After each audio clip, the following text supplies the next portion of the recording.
Gadgets usage ಈಗ shortcut distraction ಆಗಿಬಿಟ್ಟಿದೆ. ಅದೇ ಜಸ್ಟ್ ಈಗ ನೀವು ಇಂಟರ್ವ್ಯೂಗಿಂತ ಮುಂಚೆ ಜಸ್ಟ್ ಸಿಟ್ಟಿಂಗ್ ವಿತ್ ನಿಖಿಲ್ ಅವ್ರ ಜೊತೆ ಮಾತಾಡ್ತಾ ಇದ್ದೆ. ಮಕ್ಕಳಿಗೆ ಫಸ್ಟ್ 2 ವರ್ಷ ಇದು ಎಲ್ಲ ಪೇರೆಂಟ್ಸು ಕೇಳ್ಕೋಬೇಕು. Every parent should know this. First 2 years they only need human touch, human interaction. ಯಾಕೆ? ಫಸ್ಟ್ 1000 days ಅಂತ ಇದೆ, ಫಸ್ಟ್ 1000 ದಿನಗಳು.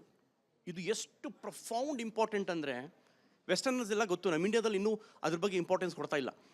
ತಾಯಿ ಪ್ರೆಗ್ನೆಂಟ್ ಆದಾಗ day 1 ಆಫ್ ಪ್ರೆಗ್ನೆನ್ಸಿ ಪಾಸಿಟಿವ್ ಬಂದಾಗಿಂದ ಹಿಡಿದು ಮಗು 2 years ಆಗೋ ತನಕ ಫಸ್ಟ್ 1000 days ಅಂತೀವಿ.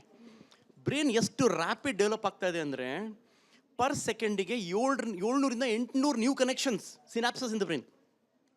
ಇವಾಗ ಎಷ್ಟು ನೀವು ಮಗು ಜೊತೆ ಮಾತಾಡ್ತೀರಾ, ಕತೆ ಹೇಳ್ತೀರಾ, ಇಂಟ್ರ್ಯಾಕ್ಟ್ ಮಾಡ್ತೀರಾ, ಸ್ಟೋರೀಸ್ ಹೇಳ್ತೀರಾ, ಐ ಟು ಐ ಕಾಂಟ್ಯಾಕ್ಟ್ ಮಾಡ್ತೀರಾ, ನಗಿಸ್ತೀರಾ, ಎಕ್ಸ್ಪ್ರೆಷನ್ಸ್ ಕೊಡ್ತೀರಾ, ಅಷ್ಟು ಫಾಸ್ಟ್ ಬ್ರೈನ್ ಡೆವಲಪ್ ಆಗುತ್ತೆ. ಸೊ ಫಸ್ಟ್ 2 years ಮೈ ಹಂಬಲ್ ರಿಕ್ವೆಸ್ಟ್, 0 ಸ್ಕ್ರೀನ್ ಟೈಮ್. 0 ಅಂದರೆ 0. ಸರ್ ಬರೀ ಊಟ ಮಾಡ್ಬೇಕಾರೆ ಸರ್ ಬರೀ ಊಟ ಎಷ್ಟು ಸಲ ಮಾಡಿಸ್ತೀರಾ? ಡೈಲಿ 3 ಸಲ. ಒಂದು ಸಲ ಎಷ್ಟು ಸಲ ಒಂದು ಊಟಕ್ಕೆ ಎಷ್ಟು ಸಲ ಕೊಡ್ತೀರಾ? 1 hour. ಎಷ್ಟೊತ್ತಾಯ್ತು? ಹಾಂ, ಅವ್ರು ಹೇಳೋದೇನು ಗೊತ್ತಾ? ಬರೇ ಊಟ ಮಾಡ್ಬೇಕಾರೆ sir. So it's destructive and detrimental.